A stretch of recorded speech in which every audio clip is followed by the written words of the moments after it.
The concept and the idea for Futureproof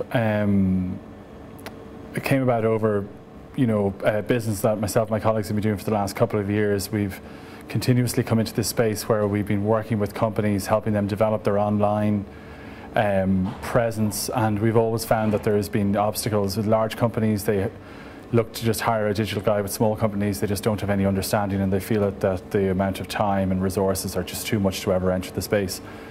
So we sat down last year and we just thought about all the various conferences that are on that deal with online, and conferences that are on that deal with the future of business. And we thought about maybe bringing one of those to Ireland. We went to a few of them, but we decided that the model that we were really passionate about hadn't yet been made. So we spent a couple of weeks locked away developing some plans and some mind maps around what the ideal conference would be in this space that could take businesses that are already existing in the digital sphere. They already have a digital strategy, and for new entrants to this market. And also we looked at a lot of these conferences that were only designed towards certain types of industry, technology industry, or fashion industry, or whatever else. And we feel that there are no barriers to coming to Futureproof, and we wanted to build that into part of our model where we can constantly show people, as Futureproof evolves, relevant examples that relate to all different types of companies. Well, social media is relevant to businesses for many reasons. Anybody really under the age of 30 is spending less and less time engaging in, let's call it, old media. Newspapers, TV, magazines, etc., etc., and they're spending more of their time online. And the only place that you can actually engage with these people is online, is through social networks, and is through the places that they're spending their valuable time consuming content. It's all about prime time, and social media is what people are using for their prime time. Television used to be their prime time. So there's a seismic shift, and it happens.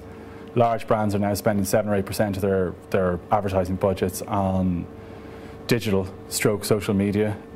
Savvy brands are now spending up to 15% of their budgets on digital stroke social media. So they all have realised it's like a penny dropping moment. They've all realised the same thing. It's that people's time is very, very valuable, and you can't just put up a sort of a question or a statement in front of somebody and leave it unanswered.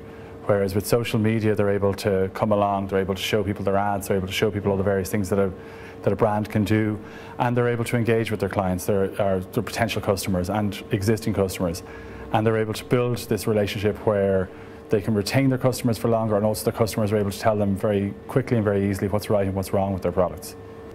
You're pushing an open door with young people, giving them content for free. I mean, they just expect everything to be free. So for brands that really don't feel that they're a part of, or they belong in this whole digital space, just have to go and assess their brand. They have to sit down and look at what they're trying to sell, what way they're selling, what way currently they're selling it, who their customers are, and what their customers are doing. But they will find somewhere, be it mobile broadband, be it clients consuming stuff at home at the weekends, but they will find that their customers are online, and they're online in large quantities. Well, I mean, the people who are already there are probably already on a strategy. They already probably have devised a digital strategy and are executing that in some way or another.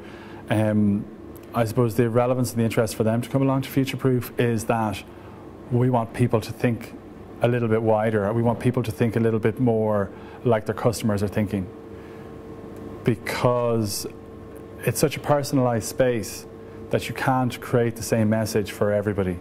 It's such a personalised space. It's all two-way conversations. You have to know how to answer questions when people ask them, and a lot of people who have really, really in-depth digital campaigns running, a lot of big brands even now are unable to deal with this communication that's going on. So we'll spend a lot of time, analysing, looking at and focusing on individual campaigns and how that two-way conversation works, and what you can do what steps you can put in place to make sure that that's a success. Digital is a core part of your business now. I think this whole idea of just like hiring a digital guy somewhere and letting him run away with everything and come back to you once a month is just over. You have to immerse yourself. So I mean, the only advice that I could give is to engage with people, to develop these conversations with customers, to talk to them, to listen, and commit resources.